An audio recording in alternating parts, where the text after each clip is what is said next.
अस्सलाम वालेकुम। क्या हाल है? आप सबके खैरियत से हो?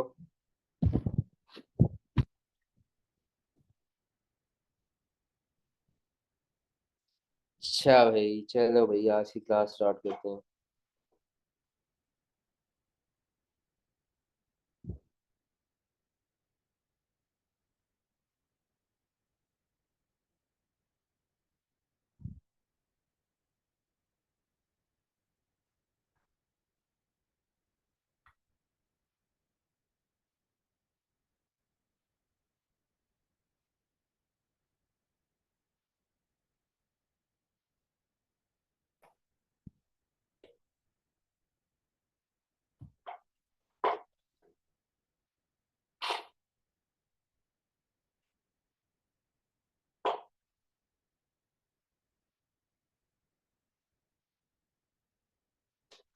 अच्छा, आज जो हमने एरिया करना है भैया, वो करना है shortcut formulas to find net book value and accumulated depreciation. हम लोगों ने जो एक्यूमुलेटेड डेप्रिसिएशन वगैरह निकालना सीखा है, उसमें हमें ऐसा लगता है कि बहुत टाइम लग जाता है।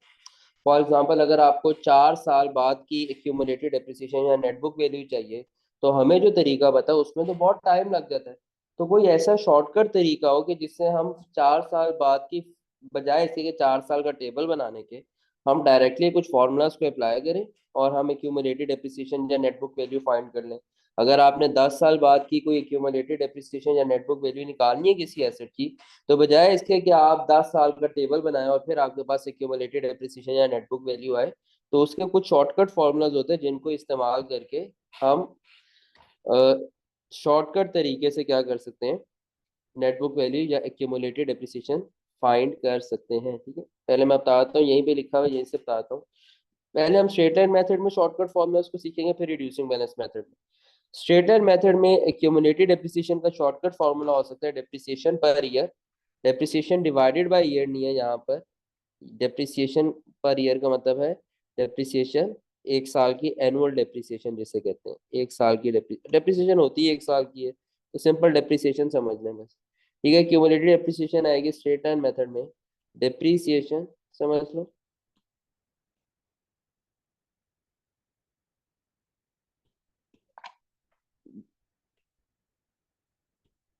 Divide depreciation multiply by number of years. Depreciation को मल्टीप्लाई कर दो नंबर ऑफ ईयर्स से। और नेटबुक वैल्यू कैसे आएगी? Cost minus accumulated depreciation. ये नेटबुक वैल्यू का फॉर्मूला, ये आपको याद होना चाहिए, ये आपको क्लियर होनी चाहिए बात कि नेटबुक वैल्यू का जो कॉन्सेप्ट है ना, बहुत बेसिक कॉन्सेप्ट है, ये आप सबको क्लियर होना चाहिए कि किसी भी एसेट है ना, कोई भी एसेट है, लेट्स सपोज, मैं कैसे बताऊँ, हाँ, फॉर एग्जांपल एक एसेट है जिसकी कॉस्ट है 100। ठीक है, यूजफुल लाइफ है 4 ईयर्स। ठीक है जी, और रेजिडुअल वैल्यू 0 है। तो उसकी आपको पता होना चाहिए 2021 में अगर खरीदा, 2021,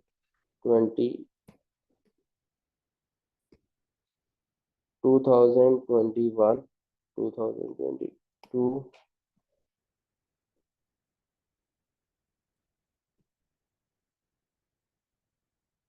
2023, 2024। ठीक है, तो इस एसेट की 2021 में, मैं तुम लोगों को कैसे बताऊँ, टेबल ही बनाते हैं यार। ये देखो, अगर टेबल बनाया जाए ना, यहाँ पर डेप्रिसिएशन आ रही है 25 की। ठीक है, क्लियर है ना? 100 डिवाइडेड बाय 4, 20, 21, 20, 22, 23, 20, 24। ठीक है जी। तो डेप्रिसिएशन कितनी है? 25। तो एक्यूमुलेटेड डेप्रिसिएशन 25 होगी, अगले साल 50, फिर 75 और फिर 100। और नेट बुक वैल्यू क्या होगी 2021 के एंड पे? क्लोजिंग नेट बुक वैल्यू, ये तो तुम लोगों को पता है ना, कितनी होगी? 75, उसके बाद 50, 25 और 0। ये सवाल सॉल्व कर लेना, तुम लोगों को पता चल जाए। ठीक है।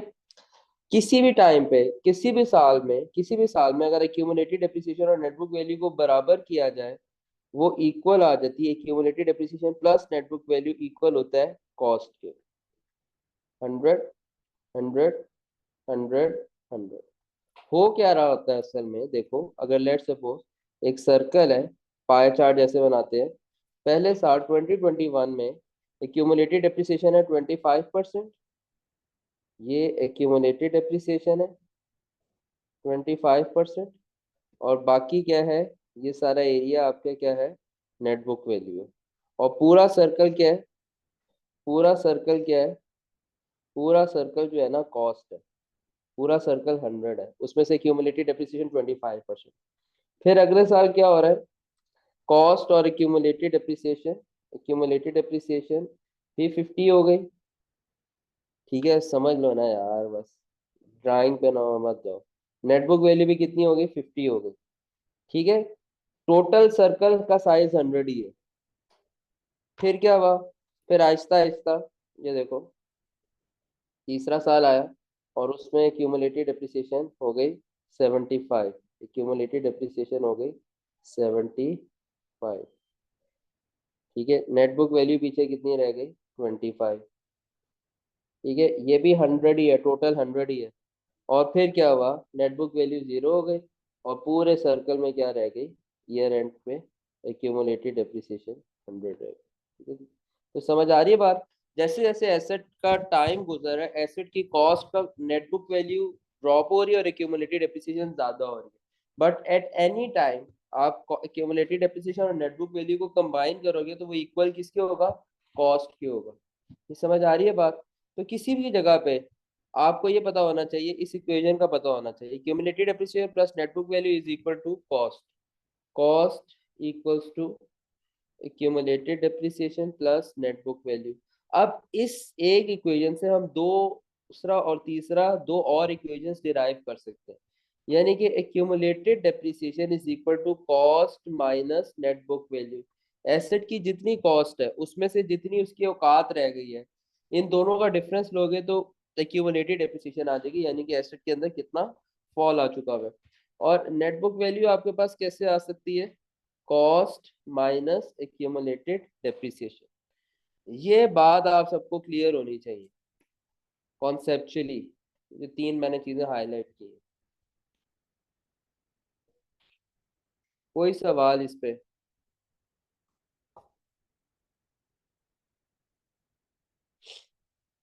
ये बहुत इंपॉर्टेंट है।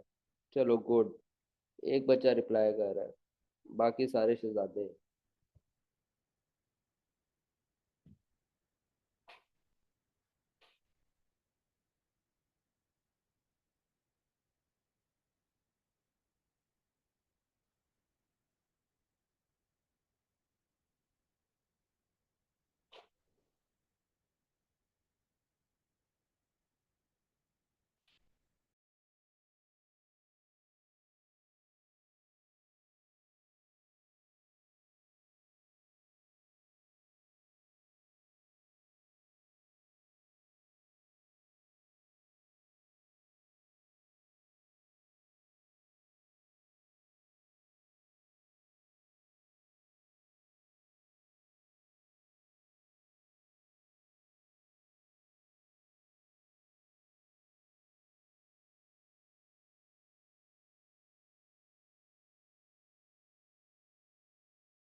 अच्छा चलें ठीक है।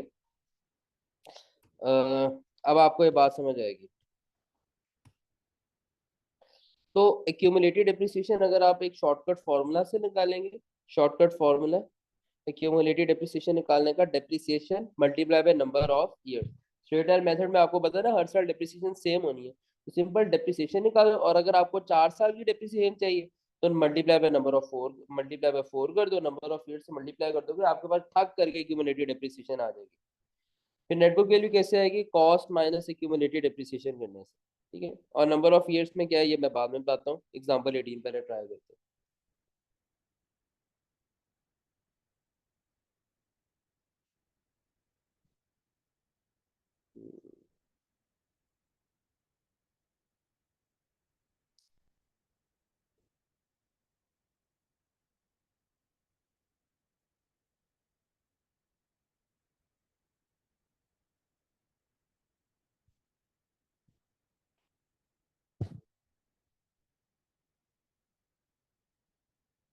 ठीक है, accounting year January to December, plant bought on 1 January 2021 for rupees 110,000। Plant है जी, आपने निकाला है 1 जनवरी 21 को, 1 जनवरी 21 को आपने बाय किए। एक्सपेक्टेड यूजफुल लाइफ है 5 years की, residual value is 10,000, the entity year ends on 31 December. Required है using the straight line method calculate accumulated depreciation net book value on 31 December 2023। यानी कि 21 पूरा साल गुजर गया, 22 दूसरा साल गुजरा, और 23 तीसरा साल जो गुजरा, 2021 2022 2023, इस साल के एंड के ऊपर उन्होंने कहा हमें accumulated depreciation and net book value चाहिए। अब अगर आप लोगों को एक तरीका आता है इसको करने का, टेबल बनाओ, डेप्रिसिएशन फाइंड करो, टेबल बनाते जाओ, 3 साल का टेबल बनाओ, आंसर आ जाएगा एक्यूमुलेटेड डेप्रिसिएशन का नेट बुक वैल्यू का। मगर अब हमने टेबल से नहीं करने, हमने करने शॉर्टकट तरीके से। शॉर्टकट तरीके से, शॉर्टकट तरीका क्या है, एक्यूमुलेटेड डेप्रिसिएशन का फॉर्मूला लगाएंगे। एक्यूमुलेटेड डेप्रिसिएशन कैसे आती है, एक्यूमुलेटेड डेप्रिसिएशन हमें कब की चाहिए, आफ्टर 3 years, 31 दिसंबर 23 पे पहला साल, दूसरा साल, तीसरा साल, 3 साल गुजर गए होंगे ना, तो depreciation multiply by number of years. Depreciation कैसे आती है, डेप्रिसिएशन का फॉर्मूला तो याद है ना तुम लोगों को, भूल तो नहीं गए छुट्टियों में। डेप्रिसिएशन को मैं लिख लूँ, cost minus residual value divide by useful life, ये डेप्रिसिएशन का formula, multiply by number of years. अब डेप्रिसिएशन आपके पास आ जाएगी, कॉस्ट है 110,000, रेसिडुअल वैल्यू है 10,000, यूजफुल लाइफ है 5 years, multiply by number of year. तो भाई कितने साल हो गए,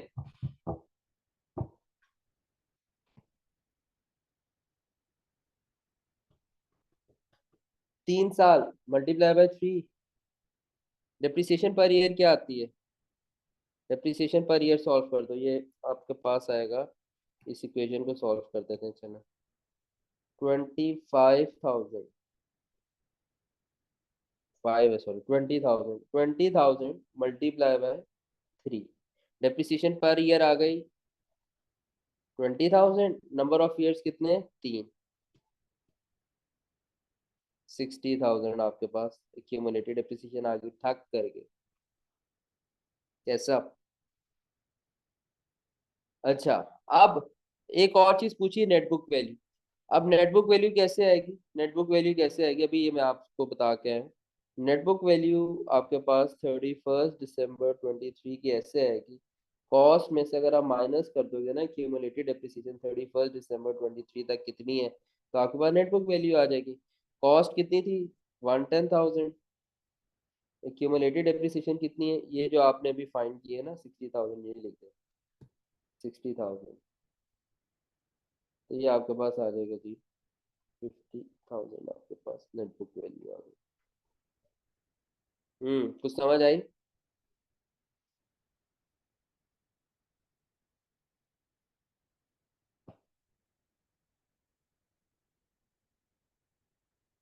चलो गुड।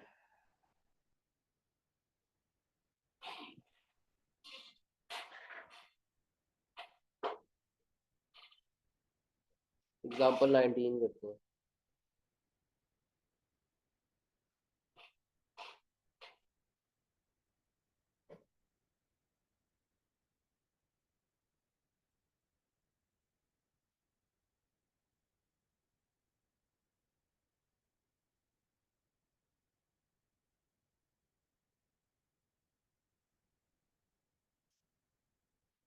अच्छा, एग्जाम्पल 19 में अकाउंटिंग ईयर जनवरी को एंड हुआ है, जनवरी को एंड हुआ है।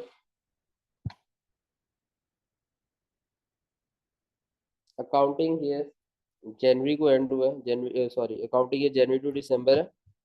Plant bought on 1st September 21 for rupees 110,000, expected useful life of 5 years, residual value is 10,000, the entity year ends on 31st December. Required है using a straight line method, calculate the accumulated same requirement है, मगर यहाँ पर बस एक difference है। यहाँ पे जो 3 साल है ना, 2021, 2022, 2023, 23 के एंड के ऊपर हमने accumulated depreciation and net book value find करनी है। मगर अब उसने 2021 के स्टार्ट में नहीं खरीदा है एसेट। एसेट कब खरीदा है? 1 सितंबर 21 को। इसका मतलब है एसेट 2021 के 2021 जो है ना, 2021 जो है ना, ये इनकम्प्लीट ईयर है, इनकम्प्लीट ईयर है, मानते हैं। और 2022 जो है ये 2 कंप्लीट ईयर्स है।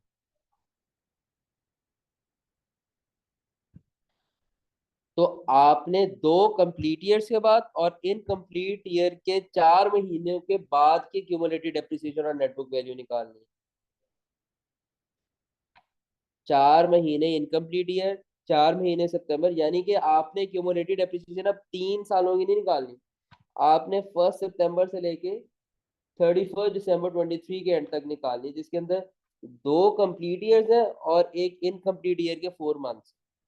तो कौन बच्चा मुझे नंबर ऑफ ईयर्स बता सकता है? कौन बच्चा मुझे सही नंबर ऑफ ईयर बता सकता है? 7/3, गुड। अब नंबर ऑफ ईयर्स कैसे आएंगे? नंबर ऑफ ईयर्स करेंगे, जो इनकम्प्लीट ईयर होगा ना, वो हम, मैंने आपको एक फॉर्मूला लिखा हुआ है, n+m/12। नंबर ऑफ ईयर्स का ना मैंने फॉर्मूला लिखा हुआ है n+m/12। ये देखो, नोट्स में भी लिखा हुआ है आपके। नंबर ऑफ ईयर्स आएंगे आपके पास यहाँ पर n+m/12। n का मतलब number of complete years, m का मतलब मंथ्स ऑफ इनकम्प्लीट ईयर। तो n आपके पास आ गया जी 2 ईयर्स, प्लस इनकम्प्लीट ईयर है वो 4/12 है। इस तरह आपके पास नंबर ऑफ ईयर्स आए 7/, फ्रैक्शन में बता दो, इससे आंसर्स ठीक आएंगे। ठीक है जी, 2.33 ईयर्स। ठीक है, 2.33 भी ले सकते हैं आप। आप इसको अगर फ्रैक्शन में रहने दें, फ्रैक्शन सॉल्व कर दें, फ्रैक्शन में रहने दें, क्या आता है? फ्रैक्शन में ना असल में आंसर हमारा ठीक आ जाएगा। ठीक है, 7/3 कर लेते हैं। ठीक है, 7/3 ईयर्स। अब देखो, अब एग्जैक्ट वही स्टेप्स हैं, इसलिए मैं इनको छापा कॉपी पेस्ट कर रहा हूँ।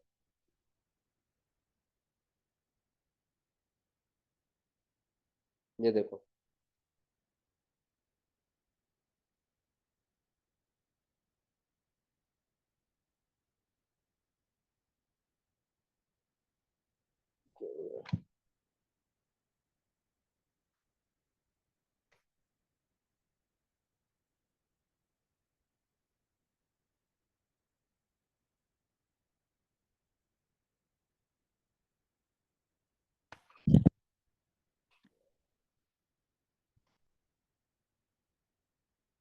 इतनी देर में तो मैंने खुद लिख लेना था यार।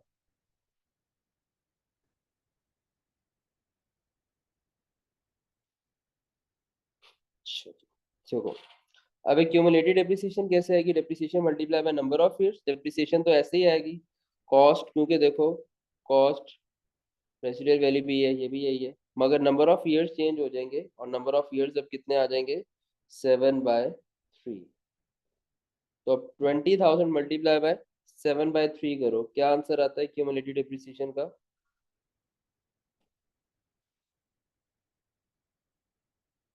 अब कर दो डिवाइड, डिवाइडेड बाय 3 कर दो, 46,667। ठीक है जी, 46,667। अब नेटबुक वैल्यू कैसे आएगी? कॉस्ट आएगी जी हमारे पास 110,000 माइनस नहीं फोर्टी सर, सिक्स इसमें ना डबल सिक्स पॉइंट आएगा क्या कह रहे हो? 4,666.67। हाँ तो ठीक लिखा है ना। 0.7 करेंगे। ये 7 नहीं आएगा, 0.7 आएगा। क्या हो गया? Four triple 20। Six point seven 4,666.7 नहीं आ रहा। हमने ट्वेंटी राउंड थाउजेंड ऑफ किया है। ओ सॉरी मैंने सॉरी। मैंने तो राउंड ऑफ मैंने कर दिया ना। 2000 लिखा हुआ, 20 लिखना था अपने कैलकुलेटर पे, सॉरी। हाँ हाँ हाँ हाँ, सही है ना। हाँ। अब ये आपके पास कितना आ गया? 63,333। ठीक हो गया, 63,333। लो भाई।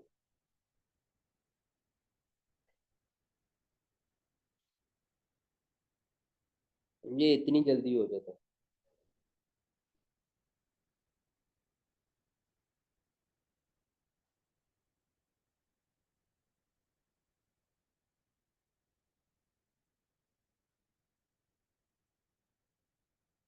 चलो एग्जाम्पल 20 ट्राई करते हैं।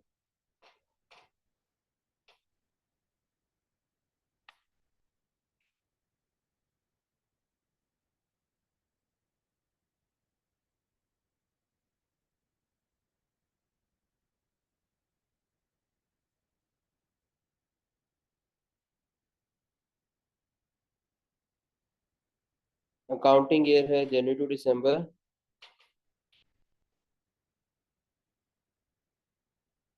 Plant A bought on 1st January 2021 for rupees 60,000. Plant B bought on 1st July 22 for rupees 80,000. Depreciation rate at 10%. Using straight line method, calculate the accumulated depreciation and net book value on 31st December 2022. अब हम यहाँ पे बना लेते हैं भाई। हमारे पास दो प्लांट्स हैं, एक है प्लांट ए और एक है बी। ठीक है जी। टाइमलाइन बना लेता हूँ ताकि आप लोगों को आसानी हो जाए। प्लांट ए आपने हमने बनाना है 31 दिसंबर 2022, 2021, 2022। इस डेट की हमें accumulated depreciation and net book value चाहिए। तो प्लांट ए आया 1 जनवरी 2021 को। प्लांट ए इस डेट को आया 1 जनवरी 2021 को। तो प्लांट ए के अगर मैं नंबर ऑफ ईयर्स लिखूं, वो तो पूरे 2 साल है। 21 का भी पूरा साल और 22 का भी पूरा साल। Number of years 2। और अगर मैं प्लांट बी के लिखूं तो जो आया 1 जुलाई 22 को, 22 में यहाँ पे आया। बल्कि ना इसका ना बड़ा मजे का हो जाता है। प्लांट ए के केस में एन है, plant B N M. Plant A के केस में मंथ्स ऑफ एम का मतलब है months of incomplete year. Months of incomplete year कोई नहीं है। एन कितना है? 2। तो नंबर ऑफ ईयर्स बन गए 2। प्लांट बी के केस में एन कोई नहीं है, इनकम्प्लीट ईयर कोई नहीं है, सिर्फ इनकम्प्लीट ईयर है। प्लांट बी आया 1 जुलाई 22 को, है ना। 6 मंथ्स यूज हुआ है। तो एन कोई नहीं है, नंबर ऑफ कंप्लीट ईयर कोई नहीं है, नंबर ऑफ कंप्लीट ईयर कोई नहीं है। और month of incomplete year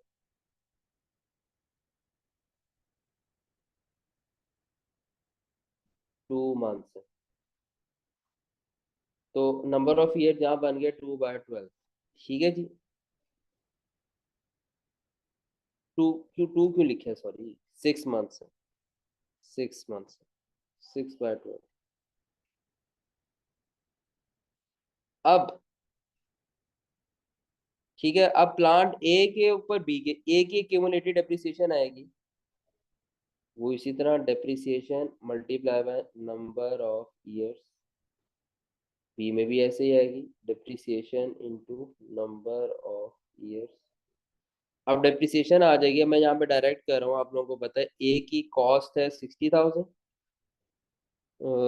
depreciation rate दिया हुआ है, तो आप इसको मल्टीप्लाई करेंगे डेप्रिसिएशन रेट से 10%, multiply by number of years कितने?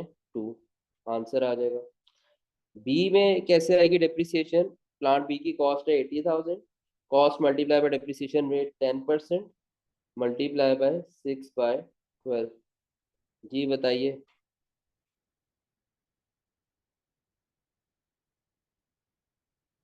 ए की 12,000 और बी की 4,000।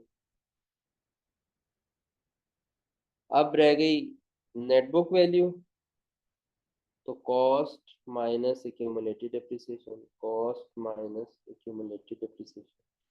ए की कॉस्ट थी 60,000, उसमें से माइनस कर देंगे 12,000।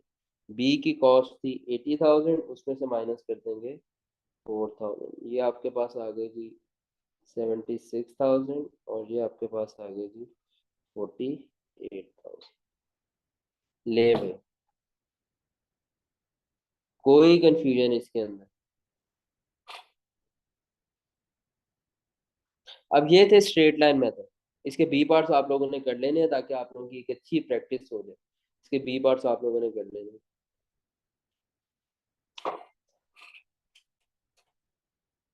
अब आते हैं जी हमारे पास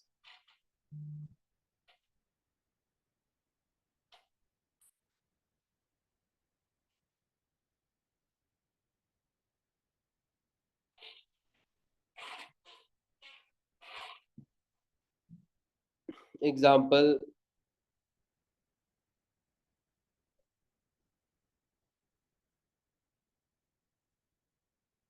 21। एग्जाम्पल 21 पता है क्या है?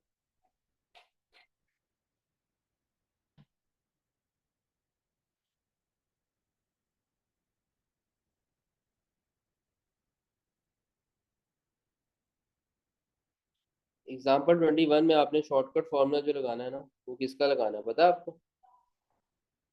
शॉर्टकट फॉर्मूला है रिड्यूसिंग बैलेंस मेथड। अब उन्होंने एग्जाम्पल 21 सेम इसी तरह जैसे अभी हमने पहली एग्जाम्पल किया आज की क्लास की, मगर यहाँ पर क्या है, using reducing balance method calculate the accumulated depreciation and net book value on 31 December 2023। ठीक है, ये मैं आपको सिखाता हूँ कैसे करना। रिड्यूसिंग बैलेंस मेथड में अब आपने एक्यूमुलेटेड डेप्रिसिएशन और नेट बुक वैल्यू निकाला। तो रिड्यूसिंग बैलेंस मेथड में क्या तरीका होता है, ये तरीका होता है। रिड्यूसिंग बैलेंस मेथड में, स्ट्रेट लाइन मेथड में ना, हमारे पास जो था ना शॉर्टकट फॉर्मूला एक्यूमुलेटेड डेप्रिसिएशन का था, इसका फॉर्मूला था, और फिर हम net book value equal to cost minus accumulated depreciation, ये यूनिवर्सल रूल अप्लाई करके, इसको मैं यूनिवर्सल रूल कह रहा हूँ। ये यूनिवर्सल रूल अप्लाई करके आप क्या, यूनिवर्सल रूल क्यों कह रहा हूँ पता है, क्योंकि ये हर बार हर मेथड में ऐसे ही होगा। Net book value cost minus universal rule apply करके हम क्या करते थे, नेट बुक वैल्यू का जुगाड़ लगा लेते थे। तो स्ट्रेट लाइन मेथड में अगर आपसे कोई नेट बुक वैल्यू पूछे ना शॉर्टकट तरीके से, तो आप डायरेक्ट नेट बुक वैल्यू नहीं निकाल सकते। आपको पहले एक्यूमुलेटेड डेप्रिसिएशन का फॉर्मूला लगाना पड़ेगा, depreciation multiply by number of years, और फिर यूनिवर्सल रूल अप्लाई करके आप नेट बुक वैल्यू फाइंड कर सकते हो। रिड्यूसिंग बैलेंस मेथड के अंदर एक्यूमुलेटेड डेप्रिसिएशन फाइंड करने का कोई शॉर्टकट फॉर्मूला नहीं। एक्यूमुलेटेड डेप्रिसिएशन फाइंड शायद हो, मगर बहुत कॉमन नहीं है। फाइंड कोई बनाया जा सकता है वैसे इसी, मगर वो बनाया कैसे जाएगा, वो इसी यूनिवर्सल रूल में एम्बेड करके बनाया जा सकता है। मगर एक्यूमुलेटेड डेप्रिसिएशन फाइंड करने का तो कोई फॉर्मूला नहीं। एक्यूमुलेटेड डेप्रिसिएशन फाइंड करने का कोई फॉर्मूला नहीं, क्योंकि ये जो क्यूमुलेटिव डेप्रिसिएशन का फॉर्मूला था ना, ये स्ट्रेट लाइन मेथड में काम करेगा। क्यों? क्योंकि स्ट्रेट लाइन मेथड में डेप्रिसिएशन हर साल इक्वल होती है। ये क्यूमुलेटिव डेप्रिसिएशन का depreciation multiply by number of years वाला फॉर्मूला रिड्यूसिंग बैलेंस मेथड में काम नहीं करेगा। रिड्यूसिंग बैलेंस मेथड में अलबत्ता नेटबुक वैल्यू का एक शॉर्टकट फॉर्मूला होता है।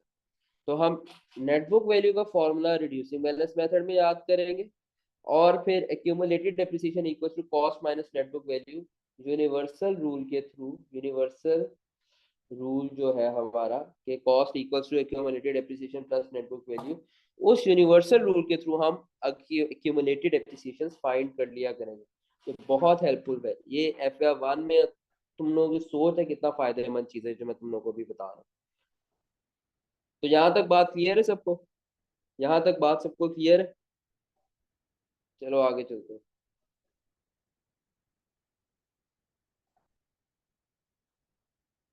चले, गुड गुड गुड।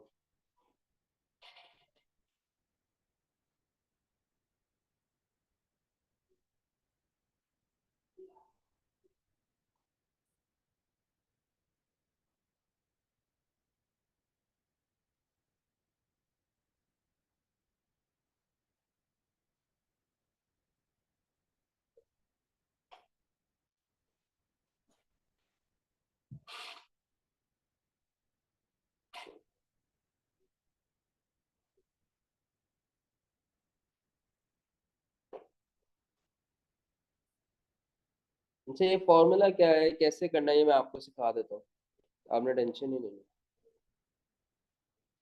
यहाँ पर उन्होंने कहा कि आपको भाई अकाउंटिंग ये January to December, plant bought on 1 January 2021, प्लांट आपने 1 जनवरी 2021 को बाय किए, ठीक है, 2021, 2022, 2023, और इसके एंड के ऊपर आपने हमें accumulated depreciation and net book value बतानी है, और यहाँ पर आपने 21 के स्टार्ट में बाय किए।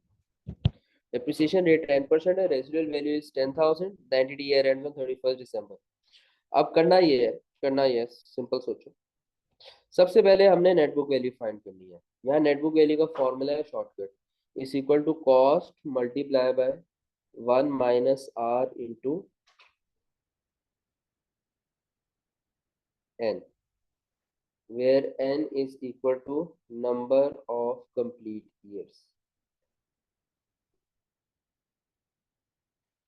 where n is equal to number of complete years, multiply by 1 - r into m by 12, where m is equal to months of incomplete year. अब इस क्वेश्चन में मुझे n बताओ कितने और m बताओ कितने। नंबर ऑफ कंप्लीट ईयर्स कितने हैं एग्जांपल 21A में, नंबर ऑफ कंप्लीट ईयर्स कौन बताएगा।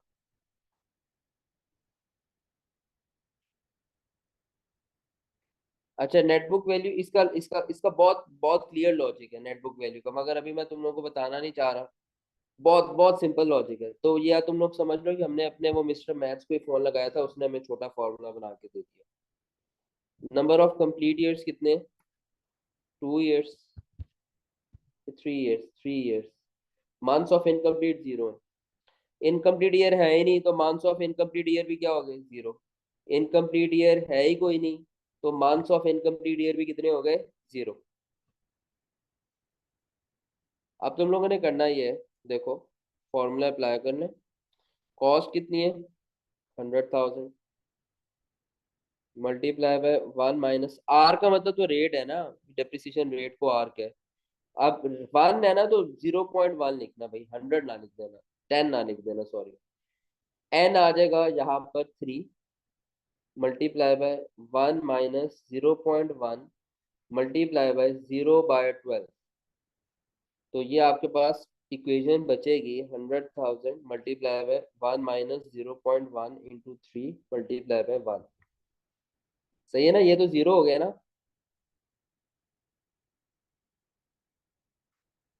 अब मुझे नेटबुक वैल्यू बताओ क्या आती है,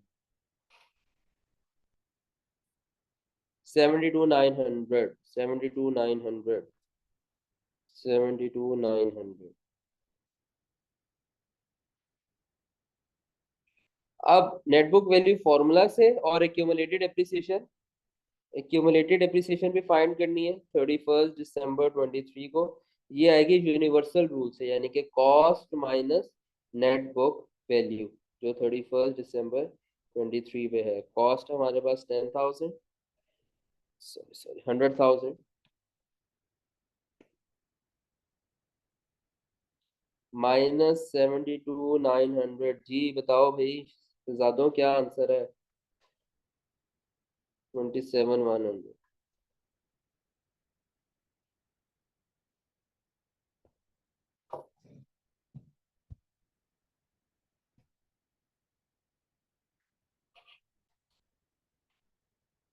चलें जी, very good.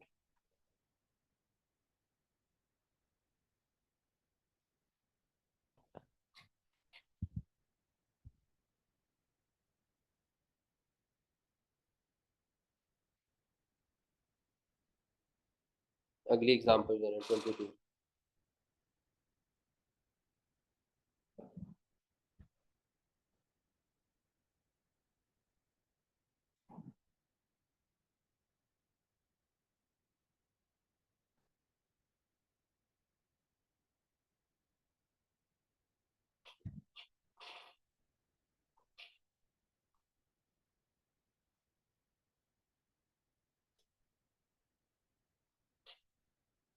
Accounting year January to December, plant bought on 1st September 21 for rupees 100,000, depreciation rate 10%, residual value of rupees 10,000. The entity year ends on 31st December. Required using the reducing balance method. Calculate the accumulated depreciation net book value on 31st December 2023.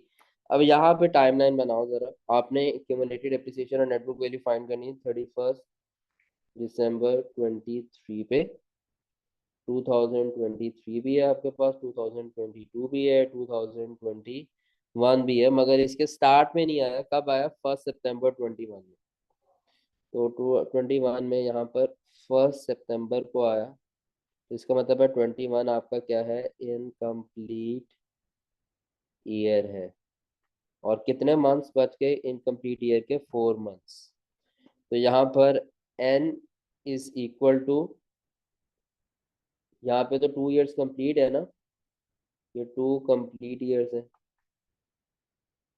तो n is equal to 2 and m is equal to 4. n is equal to 2, m is equal to 4. Net book value का फॉर्मूला लिख लेते हैं. Net book value आपको 31st December 23 पे चाहिए. तो यहाँ पर आपके पास cost multiply by 1 minus R into N multiply by 1 minus R into M divided by 12. तो कॉस्ट जी हमारे पास 1 लाख की है. 1 माइनस 0.1 एन आ जाएगा हमारे पास. 2 कंप्लीट ईयर्स है मल्टीप्लाई बाय 1 माइनस 0.1 इंटू. अगर किसी को शक है फॉर्मूला पे, मिस्टर मैथ्स के फॉर्मूला पे अगर किसी को शक है, तो उसने क्या करना? टेबल बना लो भाई. टेबल बना के वेरीफाई कर लो. घर जाके करते रहो. तुम तो घर ही हो, तुम लोग क्लास के बात करते रहो. अच्छा, m आ जाएगा 4/12. अब इक्वेशन सॉल्व करें भाई. मैं एक्सपेक्ट कर रहा हूँ तुम लोग इक्वेशन तो सही सॉल्व कर लोगे.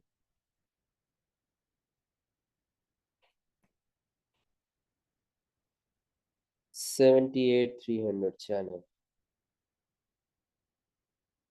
अब एक्यूमुलेटेड डेप्रिसिएशन जो उन्होंने कहा है भाई 31st December 23 को बताएं, तो बताते हैं भाई इसमें क्या है. Cost minus net book value जो 31st December 23 पे है. कॉस्ट हमारी है असल 100,000 और नेट बुक वैल्यू आ गई 78,300 जी. 21,700. मुझे आपने बताना है इसमें मुश्किल क्या चीज़.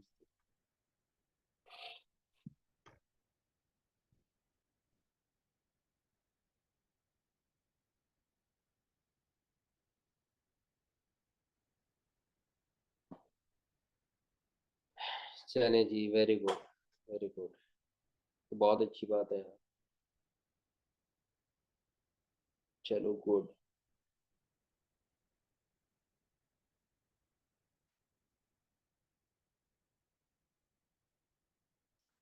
एक एमसीक्यू कराना है यार जो बच्चों को मुश्किल लगता है. 39 एमसीक्यू. ये देखते हैं यार.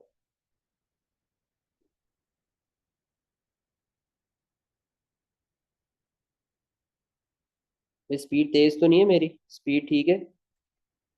तो मैं एक्सपेक्ट कर रहा होता हूँ कि आप स्क्रीनशॉट्स वगैरह ले लोगे और बाद में नोट कर लोगे. इसलिए मैं बहुत ज़्यादा नोटिंग का टाइम नहीं दे रहा. तो आप लोग इजी हो इस चीज़ से. चलो ठीक है.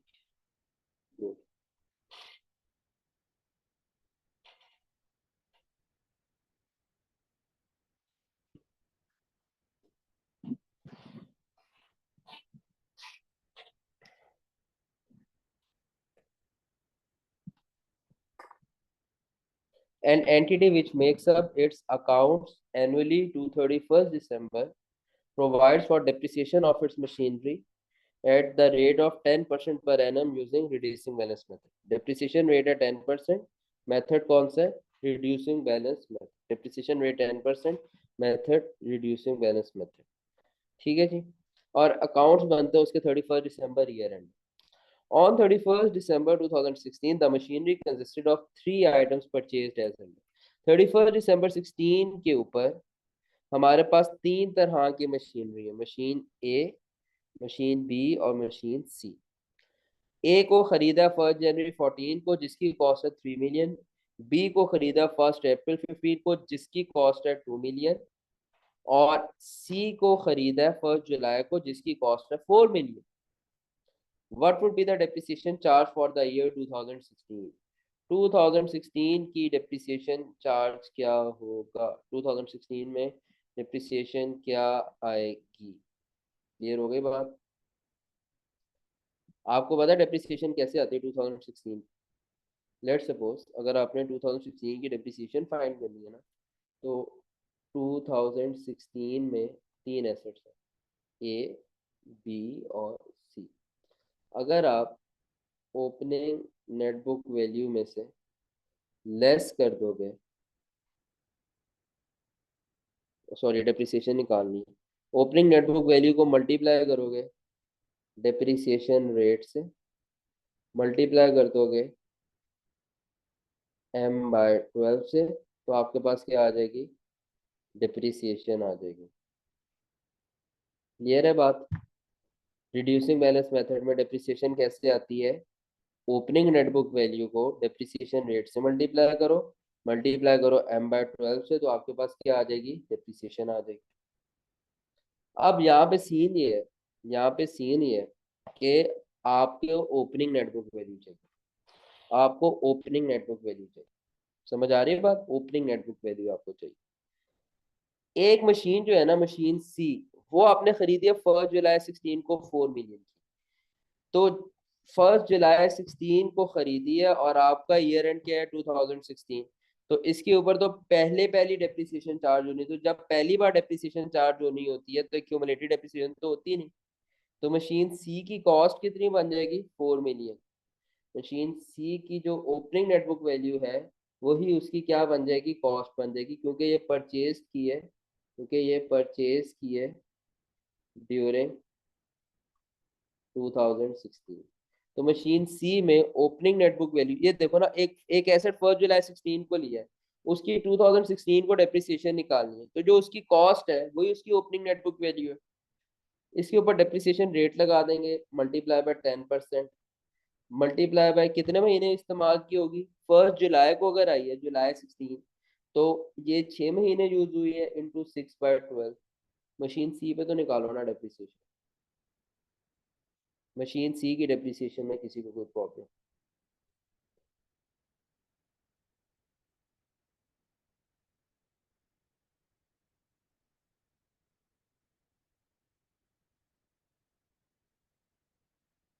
200,000, 200,000 गुड। अच्छा चलो, अब मशीन ए के ऊपर बात करते हैं। मशीन ए जो है ना, आपने लिया 1 जनवरी 14 को। उन्होंने आपसे कहा भाई 2014, 2015, 2016। उन्होंने कहा मशीन ए की 2016 में कितनी डेप्रिसिएशन है ये बताओ। आ रही बात समझ? मशीन ए आपने खरीदी कब थी? बाय की थी 1 जनवरी 14 को। उन्होंने कहा 2014 में कितनी डेप्रिसिएशन है, हम इंटरेस्टेड नहीं है। 2015 में कितनी डेप्रिसिएशन है, हम इसमें भी इंटरेस्टेड नहीं है। हम इंटरेस्टेड है मशीन ए की 2016 में कितनी डेप्रिसिएशन है। समझ आ रही है ना बात? 2016 की डेप्रिसिएशन चार्ज निकाल। अब मुझे ये पता है कि एक तो ये है कि मैं टेबल बनाता हूँ ए का टेबल बनाऊंगा, 14 की डेप्रिसिएशन निकालूंगा, 15 की डेप्रिसिएशन निकालूंगा, 16 की डेप्रिसिएशन निकालूंगा। दूसरा तरीका मेरे पास, शॉर्टकट तरीका क्या है कि मैं 16 के स्टार्ट की ओपनिंग नेटबुक वैल्यू फाइंड करूँ। मैं यहाँ पे ओपनिंग नेटबुक वैल्यू फाइंड करूँ, तो बाय किया और 15 के एंड की 16 के स्टार्ट की ओपनिंग नेटबुक वैल्यू फाइंड करनी है। ये मैं यहाँ पर ओपनिंग नेटबुक वैल्यू की वर्किंग बनाऊंगा, ठीक है? तो इसलिए मैं इसको इसको मैं वर्किंग नंबर 1 कह लेता हूँ। जो ओपनिंग नेटबुक वैल्यूज मैं निकालूंगा ये वर्किंग नंबर 2 है। सही है? वर्किंग नंबर 2 से मैं मशीन ए की नेटबुक वैल्यू निकालूंगा। वर्किंग 2, सबसे पहले मुझे मशीन ए के लिए मशीन ए के लिए net book value is equal to cost multiply by 1 - r n multiply by 1 - r into m/12। तो ए 2 ईयर्स कंप्लीट है, 2 complete years, no incomplete year, सही है ना। तो ए की नेटबुक वैल्यू आएगी 1 जनवरी 16 पे। ओपनिंग नेटबुक वैल्यू शुरू में ही चाहिए ना, 2016 के स्टार्ट में कितनी थी। तो ए की वैल्यू आ जाएगी, ए की कॉस्ट कितनी है, 3 million, multiply by 1 minus rate है 0.1, एन है 2 कंप्लीट ईयर, इंटू 1 - 0.1 इंटू 0/12, ये तो 1 बन जाएगा लास्ट वाला। क्या आती थी नेटबुक वैल्यू 1 जनवरी 16 को, 240, 2,430,000। इसको मैं लिख दूंगा, ये ए मशीन ए की ओपनिंग वैल्यू है 2,430,000।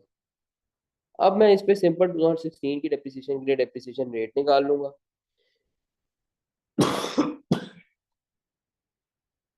10%। और मशीन ए 2016 में कितनी देर इस्तेमाल हुई है, 12 महीने, तो 12/12, 243,000।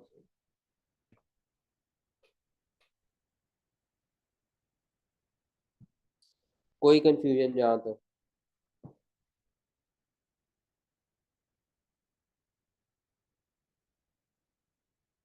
आप इसको टेबल बना के भी कर सकते हैं, मशीन ए का टेबल बनाए, मशीन बी का टेबल बनाए, मशीन सी का टेबल बनाए।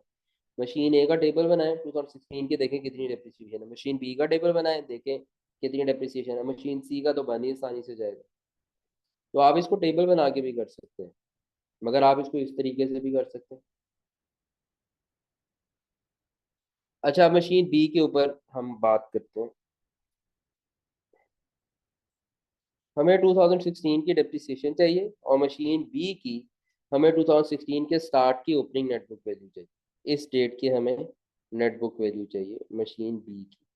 मशीन बी कब बाय किया आपने, 1 अप्रैल 15 में। तो मशीन बी 2015 इनकम्प्लीट ईयर है, और ये आया 2015 में 1 अप्रैल पे। तो यानी कि ये 9 मंथ्स के लिए 2015 में इस्तेमाल हुई है। तो अगर आपको नेटबुक वैल्यू चाहिए मशीन बी के लिए, तो यहाँ पे इस डेट पे यानी कि 1 जनवरी 16 को, तो आपने सिर्फ 9 मंथ्स के लिए एसेट को डेप्रिशिएट किया होगा, और आपको नेटबुक वैल्यू चाहिए आफ्टर 9 मंथ्स। तो यहाँ पर n is equal to 0, m is equal to 9 months, क्योंकि नंबर ऑफ कंप्लीट ईयर कोई भी नहीं है, इनकम्प्लीट ईयर आपके पास है 9 मंथ्स। हम 16 की डेप्रिसिएशन निकालनी है, हम ओपनिंग नेटबुक वैल्यू निकालना चाह रहे हैं शॉर्टकट से। तो नेटबुक वैल्यू इक्वल्स टू वही cost into 1 - r into n into 1 - r into m/12। Cost है हमारे पास 400,000, sorry sorry sorry 200,000,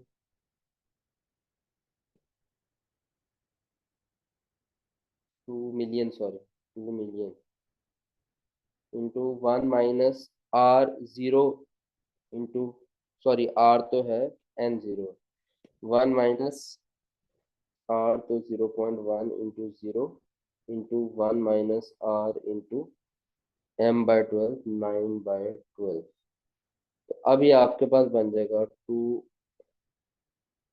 million into 1 into ये 1 - r नहीं, सॉरी 0.1 इंटू 9/12। जी, क्या आंसर आती है बी की नेटबुक वैल्यू?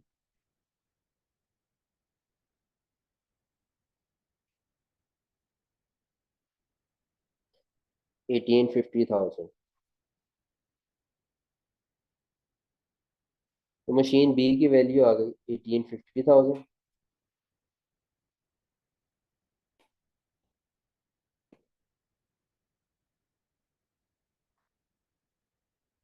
इस पे 10%। और मशीन बी 2016 में तो 12 महीने यूज हुई ना, 2015 में 9 मंथ्स यूज हुई मशीन बी, 16 में तो पूरे 12 महीने की डेप्रिसिएशन ही आएगी, इसी 12/12 किया। जी, 185,000। अब मुझे बताओ यहाँ तक कोई कंफ्यूजन, ये जो मैंने आपको सॉल्व करके दिए। अब हमें कोई आंसर नहीं मिल रहा, आंसर नहीं मिल रहा हमें। तो अब हमें क्या करना है, डेप्रिसिएशंस को ऐड कर देना है, इन तीनों को, इन तीनों डेप्रिसिएशंस को ऐड करें, फिर आपको आंसर मिल जाएगा।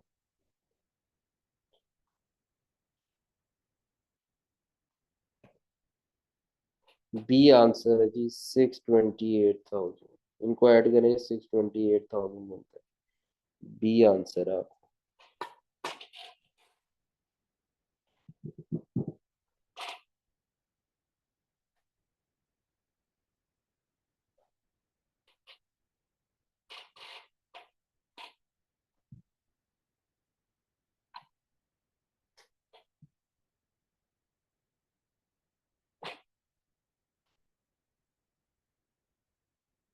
सही है भाई, यहाँ तक सब बच्चों को क्लैरिटी है।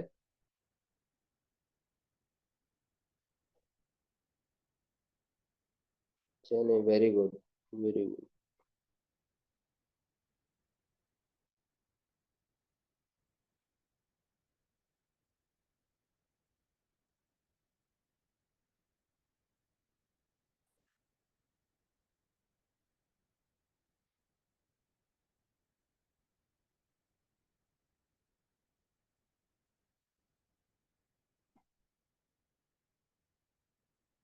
अच्छा जी, बस एक बहुत आसान एरिया है जो हमने करना है, बस फिर क्लास खत्म करते हैं। Depreciation expense for the year on additions and opening assets. Additions मैं ये समझाता हूँ होता क्या। फॉर एग्जांपल ये ईयर चल रहा है 2023। अगर फॉर एग्जांपल हमारा अकाउंटिंग ईयर है, हमारा रेलिवेंट अकाउंटिंग ईयर है, अकाउंटिंग ईयर है हमारा 2023। तो 2023 में ना हमारे पास दो तरह के एसेट्स होंगे। हमारे पास हो सकता है इस 2023 में दो तरह के एसेट्स हैं। एक एसेट के टाइप को हम कहेंगे एडिशंस।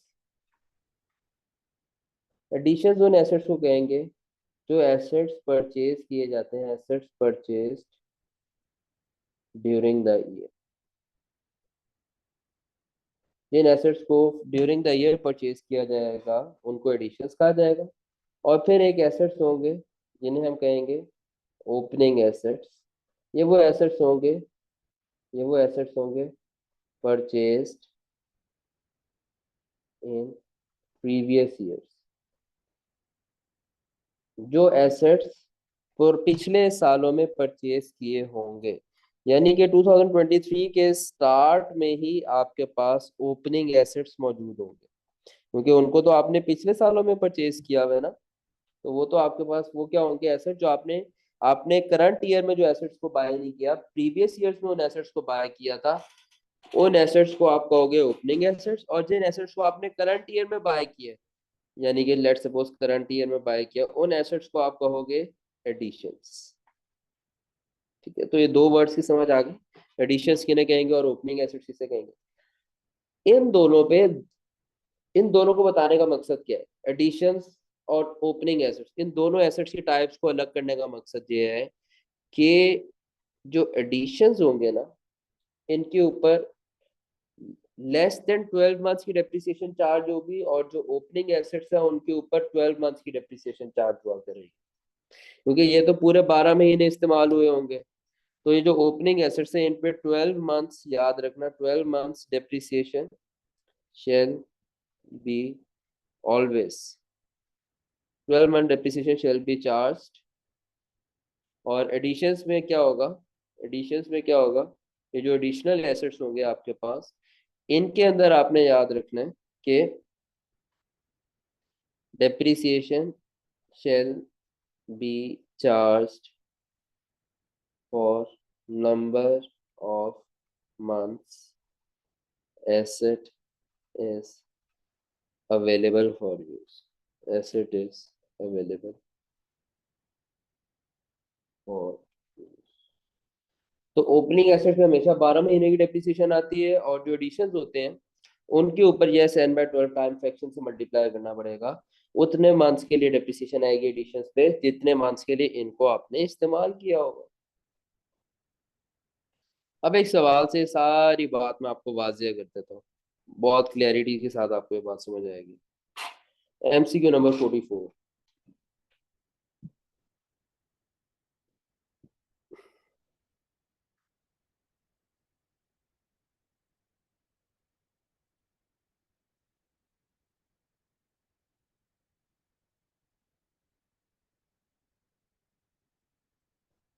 वो 44 नहीं 45 करते हैं, या 44 तुम लोग घर से ट्राई करना।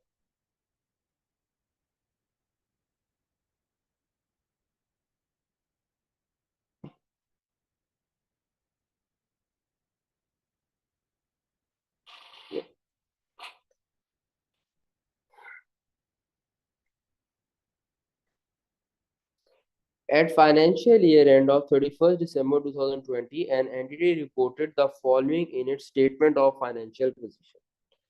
फाइनेंशियल ईयर एंड हुआ एंटिटी का 31 दिसंबर 20 को, जब एंटिटी ने रिपोर्ट किया कुछ अपनी स्टेटमेंट ऑफ फाइनेंशियल पोजीशन में।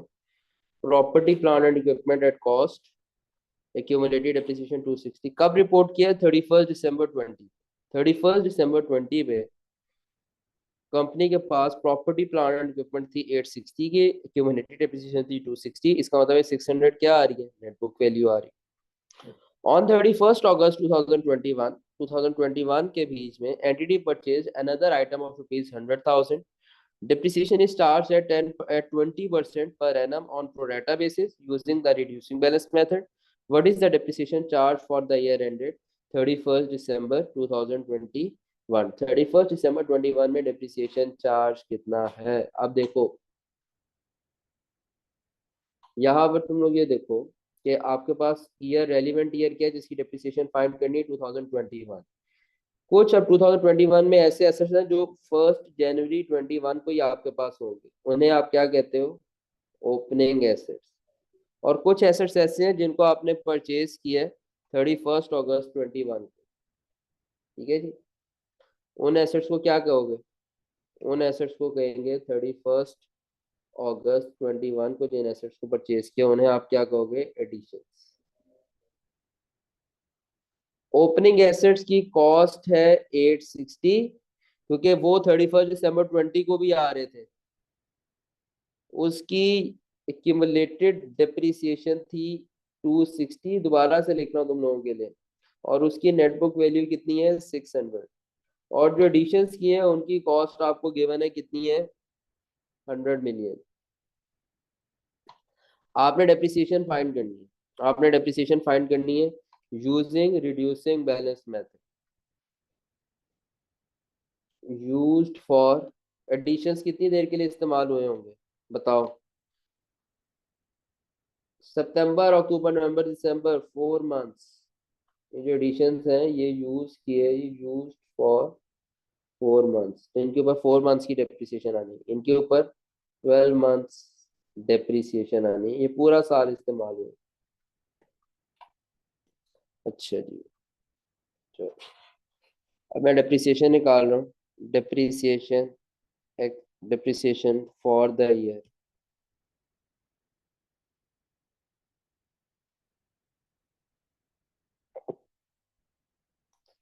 On additions. अच्छा, डेप्रिसिएशन पता है ना आप लोगों को कैसे आती है?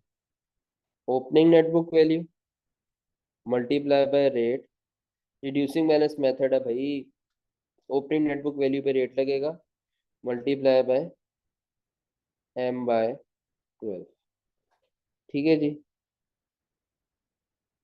एडिशंस पे कैसे आएगी जी?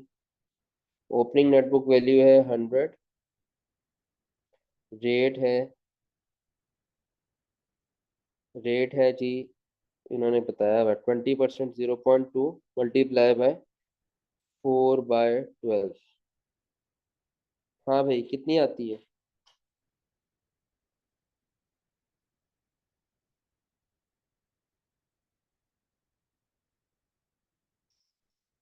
40।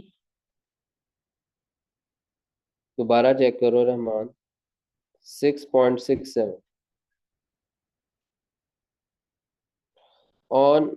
अच्छा, ओपनिंग एसेट्स पे, ओपनिंग एसेट्स पे कितनी आएगी? जो आपके पास ओपनिंग एसेट्स हैं उनके ऊपर नेट बुक वैल्यू है 600, मल्टीप्लाई बाय 0.2 इंटू 12/12, 120। आपके पास टोटल डेप्रिसिएशन आ गई। टोटल डेप्रिसिएशन हमारे पास आ गई 126.67।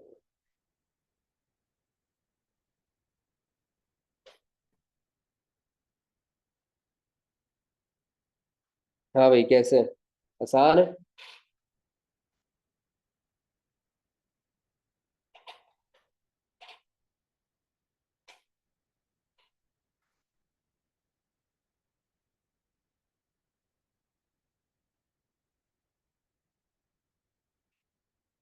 चलो गुड।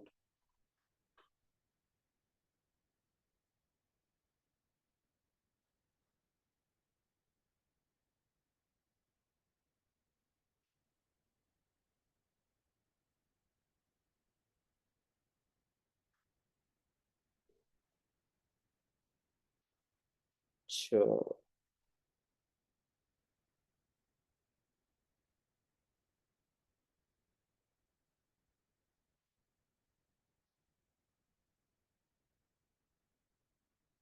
हाँ, आज टेस्ट नहीं है। टेस्ट नहीं है आज।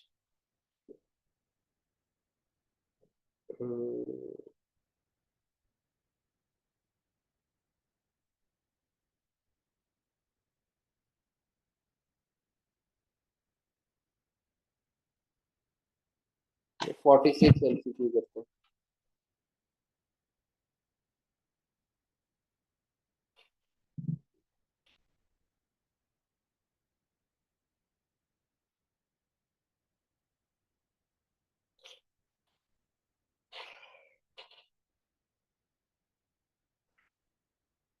अच्छा, 46 MCQ एग्जैक्ट वही है। 46 MCQ देखो जरा। इसमें एक चीज नहीं है बस। 46 MCQ में सेम वही चीज है जो 40 अभी आपने MCQ किया है 45।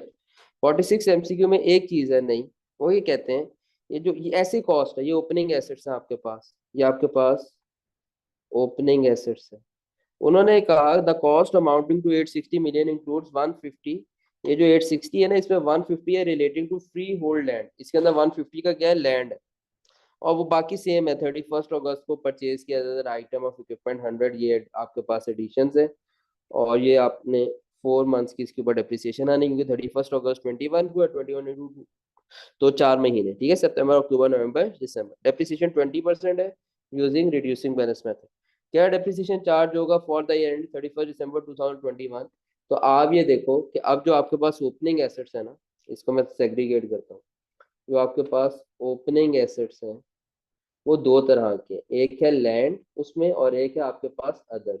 लैंड और अदर्स को सेग्रीगेट करोगे। उन्होंने कहा ये जो कॉस्ट है ना 860 की, वो तो टोटल है। टोटल टोटल कॉस्ट है 860 की, टोटल एक्यूमुलेटेड डिप्रिसिएशन है 260 की।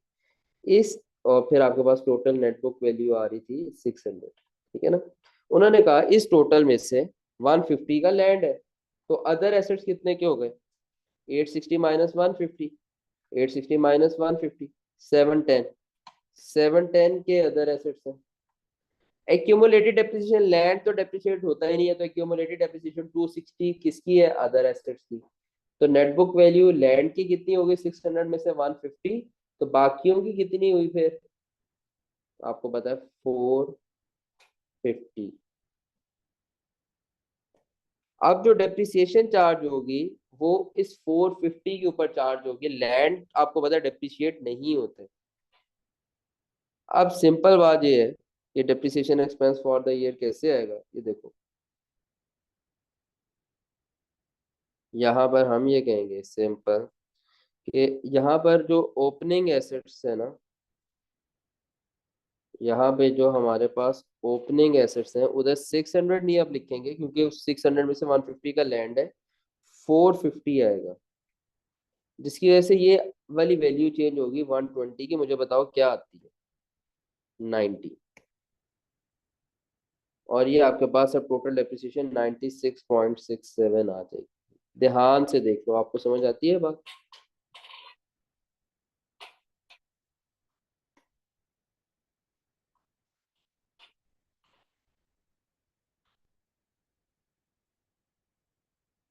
अब आप लोगों का होमवर्क पता है क्या है? जितनी हेडिंग्स मैंने करा दी, उन हेडिंग्स के नीचे जो एमसीक्यूज है ना, वो आपने कंप्लीट करके आना।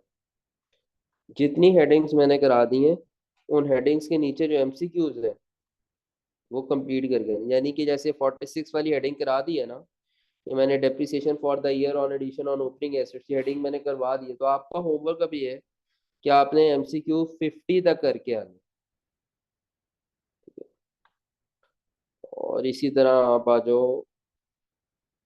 हाँ, ये वाली हेडिंग मैंने नहीं करवाई अभी, इसको छोड़ दो। चेंज इन डेप्रिसिएशन फॉर्मूला, इसको छोड़ दो अभी, ये मैं करा दूंगा। इसके अलावा जो पिछली हेडिंग्स है, इससे पहले तो सारा करा दिया है, ऐसे ही है, इससे पहले हमने सारा कर लिया है। तो ये आप सब ने किए हो। मेरे नोट्स को आपने बहुत अच्छी तरह अंडरस्टैंड करना है, कोई कंफ्यूजन ना हो आप लोगों को इसमें से, ठीक है। और अगर कोई सवाल हुआ तो कल आप मुझसे पूछ लेना क्लास में, ठीक है। हम अपनी क्लास एंड करते हैं, अपना बहुत ख्याल रखिएगा यार सब। अल्लाह हाफिज।